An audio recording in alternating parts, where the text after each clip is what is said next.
Oke, baik. Assalamualaikum warahmatullahi wabarakatuh. Perkenalkan, nama saya Maulana Rizky Ramadhani dari kelas TRI 3B dengan NPM 24782050. Pada kesempatan kali ini saya akan melakukan hands-on untuk tugas mata kuliah data analisis ya, data analisis di semester 3.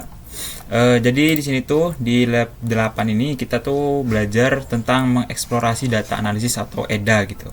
Nah, tujuan pembelajaran sendiri itu melakukan eksplorasi data secara sistematis atau EDA, mengidentifikasi jenis data dan melakukan pembersihan missing value, outlier juga, menghasilkan visualisasi yang relevan untuk menentukan pola dan hubungan antar variabel. Berarti yang kemarin kita lakukan untuk Seaborn dan Matplotlib itu masih digunakan ya pada pengerjaan lab 8 kali ini. Lalu menyusun laporan EDA dengan interpretasi yang bermakna gitu. Jadi kita tuh kemarin tuh disuruh untuk membuat laporan praktikum ya, laporan praktikum dengan format PDF yang berisi pengertian identitas dataset, hasil tiap tahapan dan 3 visualisasi gitu. Nah, kali ini saya akan menjelaskan tentang kodenya gitu ya, dan membahas tentang apa secara hands-on gitu. Catatan untuk hands-on yaitu setiap mahasiswa wajib menggunakan dataset yang sudah ditentukan. Kali ini saya menggunakan yang di nomor 3 yaitu Air Quality and Pollution. Nah, di sini dengan absen 11 sampai 15 gitu. Karena absen saya di 15 gitu kan. Karena kalau total kelas B itu ada di 29. Lalu 29 dikurang 2 ya, berarti jadi 27, dan saya kurang 2 berarti di sini, jadi saya nomor 15 gitu. Nah, jadi saya pakai Air Quality and Pollution gitu. Jadi dataset ini tuh berisi data kualitas udara ya, air quality dan dari berbagai negara gitu. Nah, nanti kita akan melihat dari mana aja sih dataset ini yang mengambil hasil dari udara di berbagai negara gitu. Nah, diambil dari platform Open AEC ya, atau Q ya, artinya setiap baris itu merepresentasikan pengukuran kadar polutan tertentu, misalkan CO atau NO2 atau PM10 dan sebagainya lah gitu. Untuk waktu dan lokasinya itu tertentu ya, nggak harus, maksudnya tidak menuju pada satu waktu dia melakukan riset terus menerus gitu ya, beda-beda gitu ya. Dari hasil analisis ini tuh CO itu, karbon monoksida itu muncul sebagai polutan kalau yang saya lihat gitu. Nah, saya langsung aja untuk memulai praktikum menjelaskan hands-on ini ya. Nah, untuk menjalankan ini kita masih menggunakan Google Colab ya. Lalu setiap awalan saya beri judul seperti ini, A. Eksplorasi data analisis atau EDA. Lalu di nomor 1 yaitu persiapan dan pemahaman data ya. Nih, persiapan dan pemahaman data.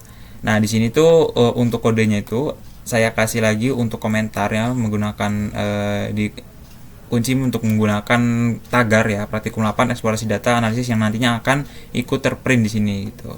Nah, lalu di sini ada beberapa library ya, yaitu Pandas ASPD atau PD ya.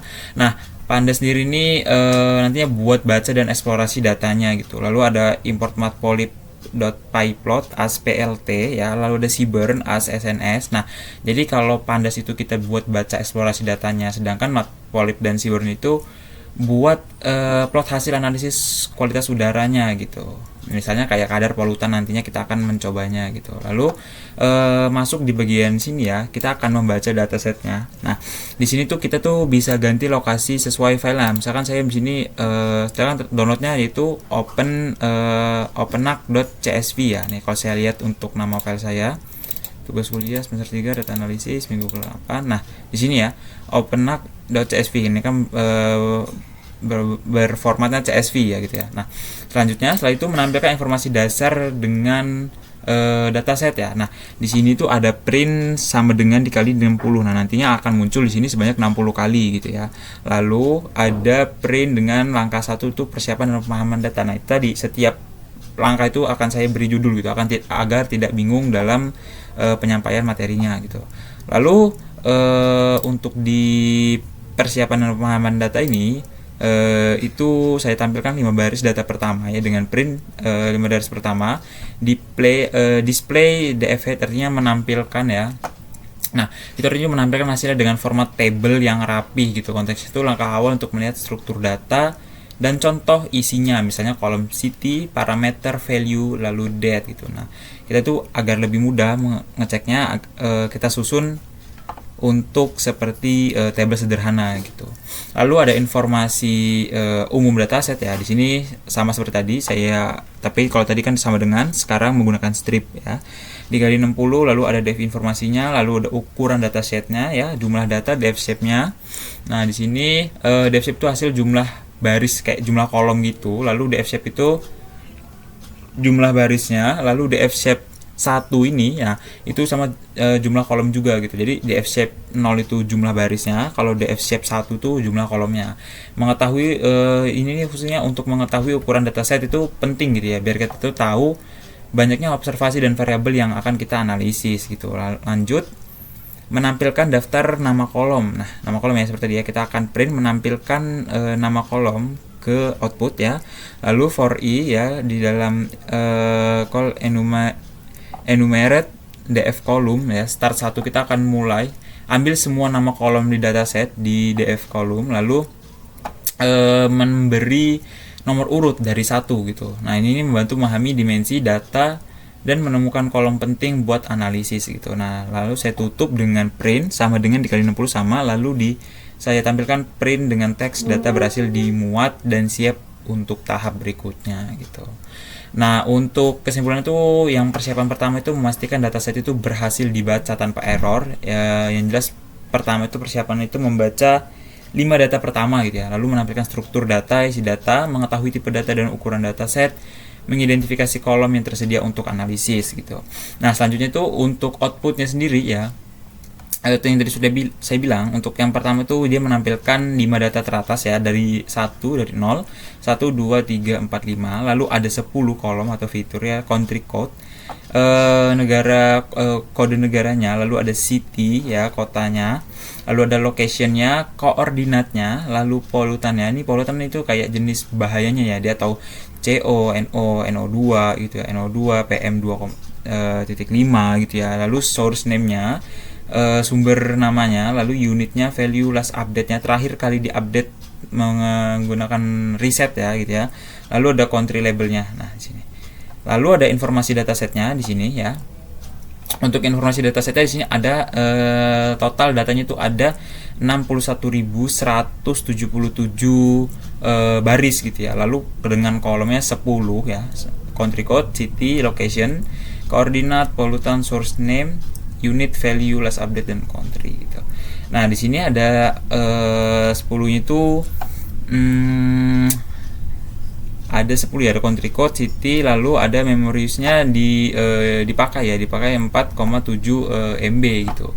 Nah, untuk ukuran dataset sendiri tuh artinya itu ada 61.000 pengukuran udara gitu dari berbagai lokasi dan polutan gitu.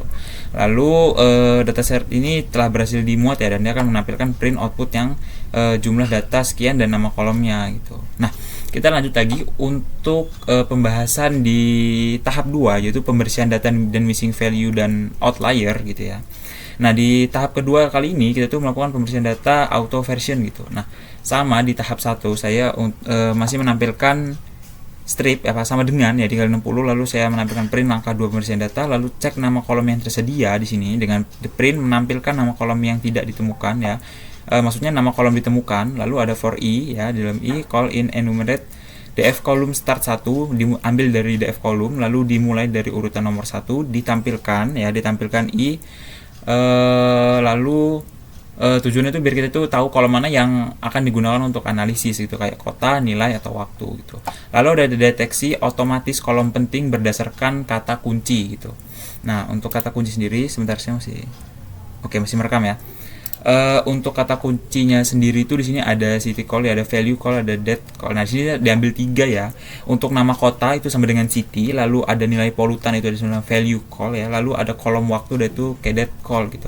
Nah, kita akan menampilkan kolomnya itu di sini ya, print. Lalu ada kita for if city ya, jika city tidak ada, value is none ya, release dia akan menampilkan sebuah output ya gitu ya, dengan menampilkan value error, yaitu kolom city atau value tidak ditemukan, cek nama kolom dataset kamu. Nah, artinya tidak sesuai dengan dataset yang ada di dalam data mentah kita gitu, namanya harus kita ubah gitu. Lalu di bagian 6 di situ tuh ada hapus missing value ya, ada hapus missing value. Nah, di sini tuh df clean tuh dia akan menghapus beberapa yang kayak kolom city atau value-nya kosong gitu. Lalu ada drop duplicates. Nah, itu fungsinya tuh menghapus baris yang isinya tuh duplikat atau sama persis gitu. Nah, tujuannya itu agar data yang dipakai itu valid dan unik gitu. Nah, di bagian 7 di sini ada print jumlah data mana jumlah data setelah hapus duplikasi ya. Nah, ini sebelum dan sesudahnya, before afternya, dan dia akan menampilkan itu. Lalu ada konversi kolom waktu. Nah, di sini tuh mengubah waktu last update itu jadi format datetime gitu. Nah, supaya itu nanti kita bisa dipakai untuk analisis berdasarkan tanggal, misalnya tren polusi per bulan gitu. Untuk di bagian nomor 9, nah, di bagian nomor 9 ini ada df clean info. Nah, df clean info ini fungsinya itu menampilkan ulang struktur dataset yang sudah bersih gitu. Jumlah baris, kolom terbaru, kolom mana yang masih ada missing value, tipe data sudah sesuai, terutama tanggal jadi datetime tadi pastinya. Lalu di bagian 10 untuk penutup di sini ada saya tambahkan 2 ya, pembersihan selesai, data siap dianalisis dengan print sama dengan sekali 60 gitu. Oke, untuk melihat outputnya di sini kita saya tunjukkan ya. Masih ditampilkan dengan 10 kolom yang ditemukan ya. Nama kolom yang ditemukan ada 10, country code 1, city, location, koordinat, pollutant, source name, unit, value, last update, dan country label gitu. Nama kolom yang digunakan setidaknya ada 3 yang kita masukkan ya, yaitu nama kota itu city itu sebagai nama kota, lalu ada nilai pollutant itu value, lalu last update itu adalah kolom waktu yang terakhir kali diupdate. Fungsinya untuk kita bisa pakai datanya per bulan. Lalu jumlah data setelah hapus di duplikasi itu ada 32,031 yaitu hilang 0 baris per duplikat. Karena kan tadi itu kan satu eksplorasi data itu sama dengan 1 gitu ya, 1 baris gitu. Lalu kolom last update-nya berhasil dikonversi ke format datetime ya. Lalu informasi datanya setelah dibersihkan, nah seperti ini. Indeksnya ada 32.031 lalu dari 61.176 tadi ya. Oke, data digunakannya, memori digunakannya 2,7, total data bersihnya 32.000 baris kali 10 kolom, barusan data kolom gitu. Nah, jadi kesimpulan dari pembahasan tahap 2 ini adalah dataset itu berhasil dibersihkan dan siap untuk dianalisis. Total data validnya itu ada 32.031 ya. Pengukuran polutan dari berbagai kota dan negara. Semua kolom utama kayak city, value, time itu sudah lengkap dan dalam format benar gitu. Nah, hampir setengahnya nih ya, tadi kan di sekitar 61 ribuan gitu. Nah, setelah kita melakukan pembersihan data di tahap 2, itu lumayan banyak banget nih data-data yang artinya mengandung duplikasi atau missing value gitu ya, tidak lengkap gitu. Nah, itu otomatis diseleksi di sini nih ke kolom dengan kata kunci yang mirip atau sama gitu ya. Nah, selanjutnya kita melakukan statistik deskriptif di poin ketiga ya. Di tahapan eksplorasi data analisis ini, di tahap ketiga itu statistik deskriptif gitu. Nah, di sini saya sedikit jelaskan untuk kode ketiga ya. Jadi statistik deskriptif di poin ketiga ini masih sama, atasnya saya kasih untuk header atau tampilan paling atas, lalu coba deteksi otomatis kolom nilai polutan dan parameternya. Nah, di sini tuh value call ini ya, value call ini itu sebagai kolom berisi angka hasil pengukuran polutan. Untuk param call itu berisi kolom berisi jenis polutan misalnya NO2 atau CO2 atau PM2.5 gitu. Jadi kita tuh nggak perlu ngetik manual lagi kalau untuk nama kolom. Program itu akan menyesuaikan dengan dataset kita gitu. Nah, lalu di bagian 3 tuh ada kolom yang digunakan ya. Dia akan menampilkan ngeprint ya, menampilkan itu nilai polutan, yaitu tadi value call tadi, lalu ada param call, lalu pastikan kolom nilai numeriknya sudah benar gitu. Nah, nilai untuk numerik sudah benar ini, numerik sama dengan call ini adalah numerik underscore call ya, sama dengan df clean. Nah, data yang tadi itu disama dengan data yang sudah dibersihkan tadi di tahap kedua, lalu ada kita select tipenya, lalu kita input, kita masukkan nomornya, lalu kita tambahkan di kolom list gitu ya.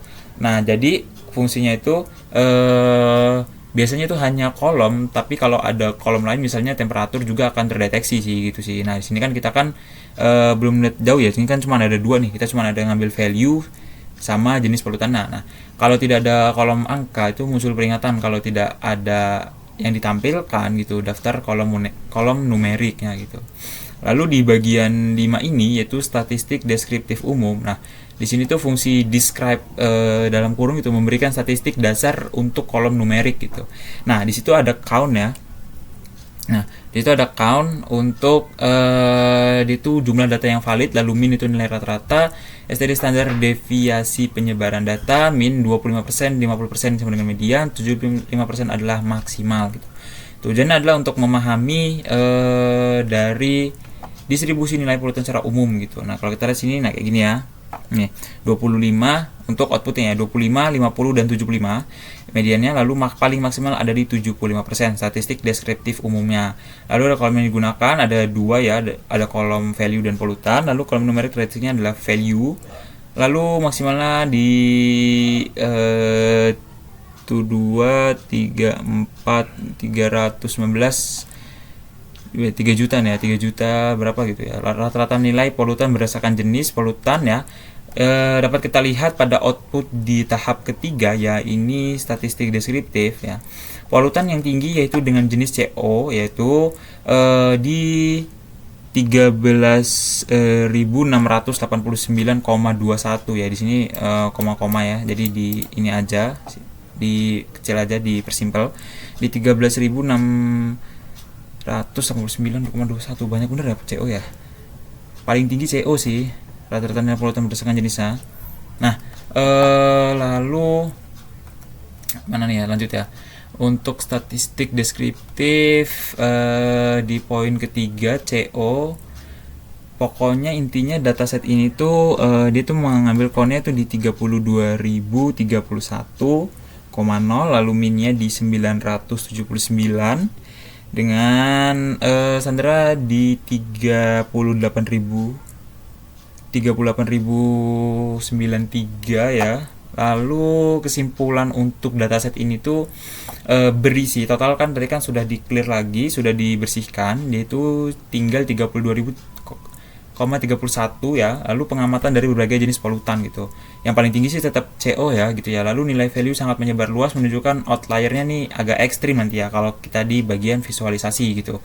Lalu polutan CO tuh paling tinggi rata-ratanya disusul 0,03 ya, disusul 0,3 dan PM10 di 14,5 dan 11 pas ya. Nah, data ini menunjukkan variasi kadar polutan itu tuh yang sangat lebar gitu dengan CO sebagai jenis dominan, namun terdapat banyak nilai ekstrim dan negatif gitu, menandakan perlunya pembersihan lanjutan sebelum interpretasi lebih lanjut gitu. Nah, kita lanjut lagi untuk di poin keempat yaitu analisis hubungan antar variabel. Nah, ini cukup menarik ya. Tadi kan kita akan membahas satu variabel aja, dan di poin keempat ini kita menggabungkan dua variabel tersebut itu versi tabelnya agar lebih rapi dan mudah dibaca oleh manusia. Untuk print ini saya masih sama, untuk tampilan headernya saya kasih seperti ini. Lalu ada hubungan antar variabel. Dari sini ada polutan minnya yaitu def-clean tadi sudah bersih tadi, polutan dan value itu saya masukkan seperti ini. Lalu ada volume polutan min kolom ya, jenis polutan dan rata-rata nilai polusinya. Nah, di bagian situ tuh mengganti nama kolom ya. Di bagian polutan min kolom itu mengganti nama kolom menjadi lebih deskriptif untuk tampilan tabel. Jadi kita tuh agar lebih mudah membaca gitu, isi tabelnya apa, judulnya apa gitu. Lalu ada hubungan antara nilai polutan dan negara. Nah, ini negara nih. Lalu kita akan hitung rata-rata nilai ya, nilai polutan negaranya itu sama seperti sebelumnya gitu, tapi sekarang tuh dikelompokkan berdasarkan negara, berdasarkan country gitu, label. Hasilnya adalah daftar negara beserta rata-rata nilai polusinya mereka gitu. Nah, tabel hasil rata-rata jenis polutan itu dia akan ditampilkan dengan perintah print ya, tabel rata-rata nilai polutan per jenis gitu. Nah, akan dia ditampilkan di display di polutan min head ya. Lalu ada tabel hasil rata-rata per negara dengan per jenis polutan ya. Lalu ditampilkan per negara. Per negara akan ditampilkan seperti ini. Lalu ada kesimpulan dari analisis ini gitu ya. Nanti akan ditampilkan di output gitu. Lalu ada jenis polutan tinggi ya. Di bagian jenis polutan tinggi. Nah, di sini jenis polutan tinggi akan ditampilkan lagi dengan perintah print. Jenis polutan dengan rata-rata tertinggi adalah, nanti akan ada gitu ya. Lalu top polutan, jenis polutan dengan nilai rata-rata sekitar top polutannya yang paling atas tadi itu. Lalu ada negara tertinggi yang paling banyak banyaknya polusi, lalu akan ditampilkan seperti ini. Nah, kita akan lihat outputnya dari perintah keempat, yaitu analisis hubungan antara variabel ya. Jadi kita tuh menggabungkan polusi dan beberapa negara gitu ya, apakah sesuai gitu. Nah, dari tabel sederhana ini kita dapat melihat ya tabel rata-rata nilai polutan per jenis, yaitu jenis polutan dengan judulnya jenis polutan. Di sini ada CO, O3, PM10 ya. Dengan rata-rata nilai itu di 13.000 ya, 689,21, lalu ada O3 di 14 ribuan ya. Nah, untuk jenis polutan ini masih COC dipegang ya. Lalu untuk negara yang polusinya paling ini ya Turki ya di sini ya. Kalau yang ditampilkan itu Turki gitu. Kesimpulan hubungan antar variabel itu jenis polutan rata-rata tertinggi adalah CO, baik betul. Dengan nilai rata-rata sekitar di 13.689,21. Jadi negara dengan rata-rata adalah Turki gitu ya. Kita akan lihat coba ya. Turki itu penghasil apa kok bisa penghasil CO yang paling banyak gitu ya. Nah, jadi kita lihat ya. Beberapa industri dan aktivitas utama di Turki menyebabkan polusi karbon monoksida atau CO. Seperti pembangkit listrik tenaga batubara, Turki itu sangat bergantung pada batubara, terutama batubara jenis lignit gitu ya, lignit gitu ya. Untuk menghasilkan listrik, pembakaran batubara di pembangkit listrik ini adalah sumber utama emisi. Lalu industri manufaktur, sektor manufakturnya itu adalah penyumbang besar ekonomi Turki dengan industri-industri seperti besi, baja, tekstil, dan kimia menjadi yang paling penting. Proses industri ini melepaskan polutan dalam jumlah besar termasuk CO. Lalu emisi kendaraan, peningkatan jumlah kendaraan terutama yang lebih tua dan tidak terawat serta kendaraan besar seperti truk dan bus menjadi kontributor utama polusi udara di kota-kota Turki. Mereka melepaskan buang gas yang mengandung karbon monoksida tadi ya. Lalu pemanasan rumah tangga, di banyak rumah tangga terutama selama musim dingin mereka tuh membakar kayu dan batu bara mentah untuk pemanasan dan memasak pembakaran bahan bakar yang tidak bersih ini. Jadi makanya bisa dibilang mereka tuh paling banyak polusi Turki ya. Jadi kalau kita lihat dari Google sendiri, di sini saya cari itu lumayan banyak gitu data-data yang sesuai fakta gitu. Efek rumah kaca juga ya di sini di Wikipedia. Batubara, mobil dan truk menghasilkan lebih dari 600 juta ton emisi gas rumah kaca tahunan Turki gitu. Oke, jadi di bab 4 ini di tahap 4 ini, tahap 4 kita tuh melakukan analisis hubungan antara variabel gitu. Jadi kita sinkronkan gitu. Apakah dari karbon monoksida ini kan paling tinggi, top polutan paling tinggi. Nah, negara yang paling tinggi itu adalah Turki gitu. Nah, kita akan lihat lagi apakah sesuai apa enggak gitu. Nah, dengan kesimpulan di tahap 4 ini adalah jenis polutan dengan rata-rata tertinggi adalah CO atau karbon monoksida dengan nilai rata-rata sekitar di 13.689,21. Negara dengan rata-rata polusi tertinggi adalah Turki dengan nilai rata-rata sekitar di 18.090 ya, 98. Jadi analisis hubungan antar variabel ini selesai gitu. Lalu kita akan lanjut lagi di tahap kelima pastinya. Nah, di tahap kelima nih ada di bagian visualisasi. Nah, ini seru nanti nih, kita akan bahas satu persatu untuk di tahap 5. Saya lanjut lagi untuk di tahap 5.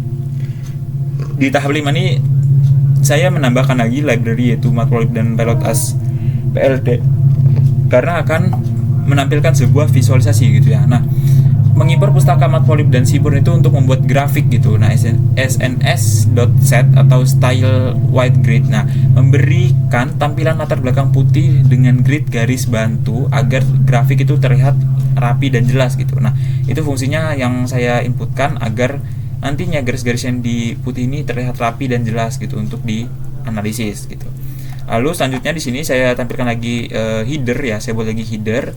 Lalu header tadi ini seperti ini, lalu ada bar chart ya, rata-rata nilai polutan per jenis gitu. Nah, di sini tuh intinya tuh untuk membuat grafik batang horizontal yang menampilkan 10 jenis polutan dengan rata-rata tertinggi menggunakan warna yaitu flare ya, agar warnanya gradasi dan menarik pastinya. Lalu ada sumbu X, sumbu yang ke bawah ya, karena kan yang vertikal yang ke atas, nah ini horizontal itu X, Y, sumbu gini.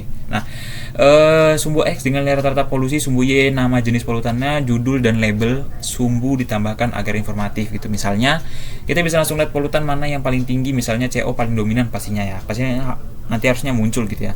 Lalu di box plot ini ya, di bagian PT figure ya, sebarannya itu rata-rata nilai polusi per negara gitu. Nah, grafik ini nih mirip dengan yang pertama gitu, tapi fokusnya itu pada perbandingan antar negara, menunjukkan 10 negara dengan rata-rata polusi tertinggi. Warna itu crash ya, memberi nuansa biru kehijauan agar berbeda dari grafik pertama. Misalnya kita bisa langsung tahu gitu negara mana yang paling tercemar gitu. Contohnya tadi itu Turki gitu ya kalau di tahap 4 itu. Lalu ada box plot di sini tuh ya, yaitu sebaran nilai polusi berdasarkan jenis polutannya gitu. Di sini ditambahkan lagi di PLT figure ya, tadi saya bilang ya. Di 0 sampai 5 itu SNS box plot. Fungsinya adalah terlihat nilai median garis tengah, rentang data dan outlier titik ekstrim gitu. Nah, nanti akan saya jelaskan untuk masing-masing dari outputnya. Kita langsung aja ke outputnya ya. Di bagian pertama, rata-rata nilai polutan tertinggi itu berdasarkan jenis adalah di CO, masih CO ya, masih karbon monoksida gitu, disusul oleh O3 dan PM10, NOx dan yang lainnya gitu. Ini masih full di hampir 14.000 ya UGM meter per kubik gitu. Lalu untuk polutan tertinggi masih CO sih. Lalu selanjutnya di bagian rata-rata nilai polusi tertinggi per negara, Turki paling tinggi dengan hampir 17.000, hampir 18.000 ini mungkin ya. Ini kan ya. Enggak dong. Ini 15 aja 15 ini kan. Hampir ya 18 ya. Lalu Turki disusul oleh Cyprus ya, lalu ada Saudi Arabia, lalu ada Macedonia, the former Yugoslav ya, Argentina, Oman, Romania, Greece ya, Hungaria, lalu ada Bosnia dan Herzegovina gitu. Kalau kita balik lagi ke atas gitu ya, nah makna grafik ini yang di sumbu Y gitu ya, sumbu Y itu adalah jenis-jenis polutan. Untuk di CO, O3, nah gitu, nah itu adalah jenis-jenis polutannya gitu. Kalau untuk sumbu X horizontal itu adalah nilai rata-rata polusi dalam UGM meter per kubik gitu. Untuk hasil yang terlihat udah pasti ya, tadi itu adalah polutan tinggi adalah CO. Lalu kalau yang di bawah ini tadi masih sama gitu ya, ada sumbu X dan Y pastinya.